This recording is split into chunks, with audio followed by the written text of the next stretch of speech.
एक समय की बात है, गुरु राम स्वरूप अपने शिष्यों के साथ आश्रम के लिए भिक्षाटन पर निकले थे।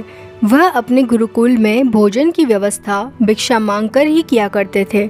जब वह एक कस्बे से दूसरे कस्बे की ओर जा रहे थे, रास्ते में खेत बधार मिलने लगे। किसी खेत में हरी भरी फसल खड़ी तो कोई खेत बंजर नजर आ रहा था। ऐसे ही एक बंजर खेत पर किसान कुछ बुआई करने के लिए खेत को जोत रहा था।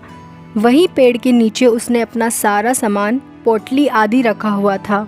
गुरु राम स्वरूप के शिष्यों में एक शिष्य शरारती था। वह शरारती स्वभाव के कारण किसान की रखी हुई पोटली उठा लाया। गुरु राम स्वरूप को जब ज्ञात हुआ कि उसके शिष्य ने कुछ शरारत किया है, गुरु ने शिष्य को समझाया, पुत्र, इस प्रकार तुम उस गरीब किसान की पोटली चुराकर उसे कष्ट दे रहे हो। यह कार्य तुम्हें शोभा नहीं देता।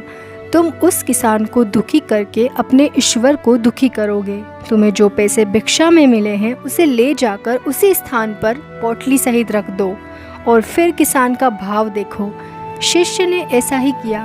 वह पोटली और पोटली के नीचे भिक्षा में मिले हुए पैसे रख आता है। गरीब किसान काफ़ी दिनों से परेशान था। उसके घर में उसकी माता की तबीयत खराब थी। दवाई के लिए कुछ प्रबंध नहीं हो पा रहा था। जब किसान खेत का काम निपटा कर बैठा और उसने अपनी पोटली उठाकर देखी तो उसके नीचे कुछ पैसे थे। उसने इधर उधर देखा किंतु कोई नज़र नहीं आया। किसान पैसे लेकर बहुत खुश हुआ और ऊपर दोनों हाथ करते हुए ईश्वर को धन्यवाद करता रहा। संभवतः उसके माता के लिए दवाई का प्रबंध हो गया था।